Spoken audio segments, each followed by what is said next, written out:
Hello friend, welcome back once again on my YouTube channel Civil Insta. और आज का हमारा टॉपिक है व्हाट इज़ AAC ब्लॉक्स। तो आज की इस वीडियो में हम डिटेल में डिस्कस करेंगे AAC ब्लॉक्स को। तो चलिए वीडियो तक बढ़ते हैं और देखते हैं कि AAC ब्लॉक्स क्या है, इनकी प्रॉपर्टीज़ क्या है, इनके एडवांटेजेस एंड डिसएडवांटेजेस क्या है। तो AAC ब्लॉक्स हम कहते हैं ऑटोक्लेव एरिएटेड कॉन्क्रीट ब्लॉक्स को। इसका जो फुल फॉर्म होता है AAC ब्लॉक्स का वो होता है ऑटोक्लेव एरिएटेड कॉन्क्रीट ब्लॉक्स। इसे हम और भी नेम से जानते हैं जैसे कि autoclave lightweight concrete blocks, porous concrete blocks, air cretes etcetera, ये उसके अदर्स नेम है। बात की जाए अगर AAC ब्लॉक्स की, तो AAC ब्लॉक्स जो है वो पोरस ब्लॉक होता है, साथ ही non toxic and renewable blocks है।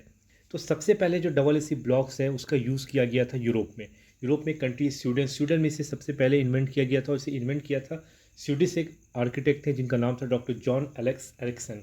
इन्होंने अपने प्रोफेसर मिस्टर हेनरी के साथ मिलकर इसकी इन्वेंशन की थी ईयर 1924 में। उस टाइम इसकी यूज़ बहुत ज़्यादा नहीं होती थी, लेकिन नाउ इट इज़ हम AAC ब्लॉक का यूज़ बिल्डिंग में, चाहे वो कमर्शियल बिल्डिंग हो, रेजिडेंशियल बिल्डिंग हो, हॉस्पिटल हो, स्कूल्स हो, इन प्लेसेस पे हम AAC ब्लॉक्स का यूज़ बहुत ज़्यादा करते हैं। उसका मेन रीज़न है कि हमारी जो स्ट्रक्चर होती है, हम जब अगर हाई राइज बिल्डिंग की बात की जाए तो हाई राइज बिल्डिंग में स्ट्रक्चर पे डेड लोड जो है वो काफ़ी रहता है। तो हम डेड लोड को कम से कम कर सकें, उसे मिनिमम कर सकें, इसलिए हम ट्रेडिशनल ब्रिक को ना यूज़ करके नाउअडेज हम AAC ब्लॉक्स का यूज़ करते हैं ताकि हमारी जो स्ट्रक्चर की डेड लोड है वो कम हो सके, क्योंकि AAC ब्लॉक की जो वेट होती है वो ट्रेडिशनल ब्लॉक ब्रिक्स के कंपैरिजन में काफ़ी कम होती है। अब हम बात करते हैं रॉ मटेरियल्स की कि हम कौन से रॉ मटेरियल्स हैं जिनका हम यूज़ करते हैं AAC ब्लॉक्स की मैन्युफैक्चरिंग में। तो जो रॉ मटेरियल का हम यूज़ करके AAC ब्लॉक को मैन्युफैक्चर करते हैं वो रॉ मटेरियल होता है cement, fly ash, limestone, quartz sand, calcine gypsum, aluminium powder and water. तो ये वो रॉ मटेरियल हैं जिनको हम यूज़ करके AAC ब्लॉक्स को मैन्युफैक्चर करते हैं। फ्लाई ऐश जो है, अगर बेहतर रॉ हमको AAC ब्लॉक्स को मैन्युफैक्चर करना है तो उसमें अप्रॉक्स हमारी जो फ्लाई ऐश की क्वांटिटी होती है वो 50% होती है। और यही वो रीज़न है जो हमारी AAC ब्लॉक्स को एक ग्रीन बिल्डिंग प्रोडक्ट जो है वो बनाता है। बात की जाए साइज़ेस की, कौन कौन से साइज़ेस की AAC ब्लॉक्स जो हैं वो मार्केट में अवेलेबल हैं। तो जो AAC ब्लॉक की साइज़ अवेलेबल है मार्केट में वो है 600 mm into 200 mm into 100 mm की। मीन 600 इसकी लेंथ है, 200 इसकी विड्थ है और 100 mm इसकी थिकनेस है। तो इन साइज़ की AAC ब्लॉक जो है मार्केट में अवेलेबल है। इसके साथ साथ 600 mm इंटू 200 इंटू 150 mm की ब्लॉक्स भी अवेलेबल है, 600 into 200 into 200 mm, 600 into 200 into 250 mm, 600 into 300 into 100 mm and 600 into 400 into 250 mm। तो इन साइजेस की ब्लॉक्स जो है वो मार्केट में अवेलेबल है AAC की। ड्राई डेंसिटी, बात की जाए ड्राई डेंसिटी की, AAC ब्लॉक की जो ड्राई डेंसिटी वो कितनी होती है। तो AAC ब्लॉक की ड्राई डेंसिटी जो है वो वैरी करती है जो AAC ब्लॉक की कैटेगरी है। जैसे फर्स्ट क्लास की AAC ब्लॉक की ड्राई डेंसिटी अलग होगी सेकेंड क्लास की ब्लॉक के से, और सेकेंड क्लास की डिफरेंट होगी थर्ड क्लास की AAC ब्लॉक से। तो फर्स्ट क्लास की जो अगर हम AAC ब्लॉक की बात करें तो फर्स्ट क्लास की AAC ब्लॉक की जो ड्राई डेंसिटी होती है वो होती है 750 kg पर मीटर क्यूब, जबकि सेकेंड क्लास की AAC ब्लॉक की ड्राई डेंसिटी जो है वो वैरी करती है 751 टू 850 kg पर मीटर क्यूब के बिटवीन में। और थर्ड क्लास की ड्राई डेंसिटी जो है AAC ब्लॉक की वो वैरी करती है 851 टू 1000 kg पर मीटर क्यूब के बिटवीन में। बात की जाए इसकी कंप्रेसिव स्ट्रेंथ की AAC ब्लॉक की जो कंप्रेसिव स्ट्रेंथ वो कितनी होती है। तो AAC ब्लॉक की जो कंप्रेसिव स्ट्रेंथ है वो होती है 2 न्यूटन पर mm स्क्वायर टू 7 न्यूटन पर mm स्क्वायर।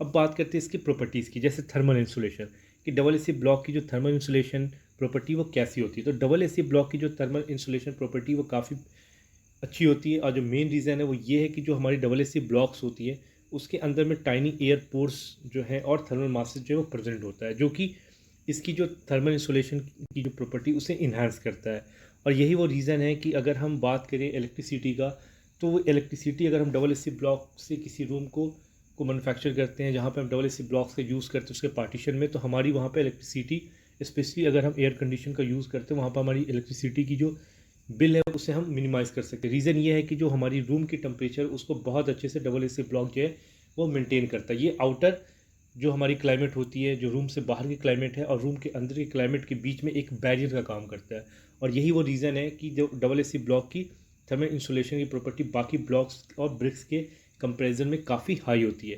तो अगर हम AAC ब्लॉक को यूज़ करके पार्टीशन करें तो हमारी जो रूम की टेम्परेचर होगी, अगर समर की बात करें तो हमारी रूम समर में काफ़ी ठंडा रहेगा और साथ ही साथ विंटर में काफ़ी वार्म रहेगा, क्योंकि ये जो पोर्स हैं वो पोर्स क्या करते हैं कि हमारे रूम के टेम्परेचर को मेंटेन करके रखते हैं।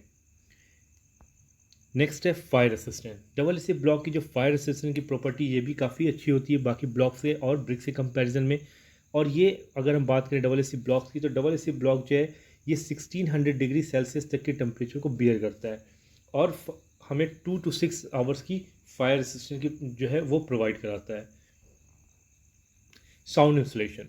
साउंड इंसुलेशन की प्रॉपर्टी भी डबल एसी ब्लॉक की काफ़ी अच्छी होती है। रीज़न वही है कि जो डबल एसी ब्लॉक्स जब मैन्युफैक्चर करते हैं तो डबल एसी ब्लॉक्स जब मैन्युफैक्चर होती है तो उसके अंदर स्मॉल पोर्स होते हैं उसके स्ट्रक्चर में, और वो पोर्स क्या करते हैं इसे एक अच्छे साउंड इंसुलेशन प्रॉपर्टीज़ जो है वो प्रोवाइड कराते हैं, और अप टू 42 dB तक की ये साउंड इंसुलेशन प्रॉपर्टी जो है वो डबल एसी ब्लॉक्स की होती है। नेक्स्ट है एयर वॉइड्स की कितने परसेंटेज ऑफ एयर वॉइड जो है वो डबल एसी ब्लॉक्स में प्रेजेंट होते हैं। तो जो डबल एसी ब्लॉक्स में वो एयर वॉइड्स की परसेंटेज है वो वैरी करती है 50 to 60%। मीन्स जो डबल एसी की ब्लॉक्स होती है उसमें 50% to 60% जो है वो एयर वॉइड जो है वो प्रेजेंट होते हैं।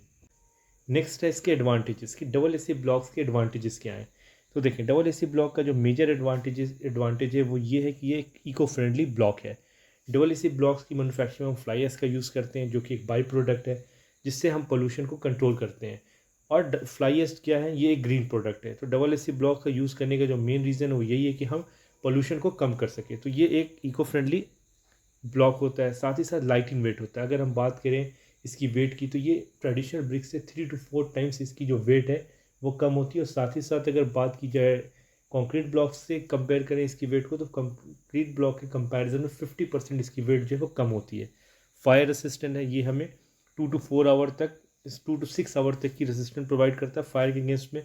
साथ ही साथ सिस्मिक रेसिस्टेंट अर्थक्वेक वगैरह में भी ये ब्लॉक हमें सेफ्टी प्रोवाइड कराता है। साथ ही साथ फास्टर कंस्ट्रक्शन, अगर हम डबल एसी ब्लॉक्स का यूज़ करके कंस्ट्रक्शन करते हैं तो हमारी कंस्ट्रक्शन की जो स्पीड होगी वो काफ़ी तेज़ होगी। रीज़न क्या है, जो मेन रीज़न है वो ये है कि इसकी जो साइज़ होती है वो इवन होती है, साथ ही साथ साइज़ इसकी बड़ी होती है तो हमें ब्लॉक वर्क करने में ज़्यादा दिक्कतें नहीं आती है। हम इजीली बहुत तेज़ी से ज़्यादा नंबर्स ऑफ ब्लॉक्स जो है उसको हम फिक्स कर सकते हैं। अफोर्डेबल है। बात की जाए इसके प्राइस की और इसको कंपेयर करें अगर हम ट्रेडिशनल ब्रिक से, तो अगर 1 मीटर क्यूब एरिया को हम ब्रिक वर्क करते हैं तो उसकी जो कॉस्ट होगी वो ज़्यादा होगी अगर हम 1 क्यूबिक मीटर एरिया की ब्लॉक वर्क करते हैं डबल एसी ब्लॉक से। तो डबल एसी ब्लॉक को अगर हम ट्रेडिशनल ब्रिक से कंपेयर करें तो डबल एसी ब्लॉक जो है वो चीप है as compared to traditional brick. तो ये इसके मेन एडवांटेजेस है। अब बात करते हैं इसके डिसएडवांटेजेस की कि डबल एसी ब्लॉक की जो डिसएडवांटेज है वो क्या है। तो जो मेन डिसएडवांटेज वो ये है कि ईजिली ब्रेक हो जाता है क्योंकि लाइट इन वेट होता है, इसलिए इसके ब्रेकेज के चांसेस जो हैं वो बहुत ज़्यादा होते हैं। अगर हम प्रॉपर केयर करके इसकी शिफ्टिंग ना करें तो ये बहुत ज़्यादा ब्रेक हो सकते हैं, टूट सकते हैं। साथ ही साथ क्योंकि इसमें स्मॉल पोर्स प्रेजेंट होते हैं डबल एसी ब्लॉक्स में तो ये हाई वाटर एब्जॉर्ब जो है हाई क्वांटिटी ऑफ वाटर को एब्जॉर्ब कर लेता है। ये इसकी एक डिसएडवांटेजेस है। तो ये रहा आज का हमारा टॉपिक डबल एसी ब्लॉक्स के ऊपर। उम्मीद है आपको ये वीडियो पसंद आई होगी। अगर वीडियो पसंद आई हो तो इसे लाइक करें, कमेंट करें, शेयर करें और मेरे इस चैनल सिविल इंस्टा को सब्सक्राइब करें। फिर हम नेक्स्ट वीडियो में मिलते हैं। Take care and bye bye.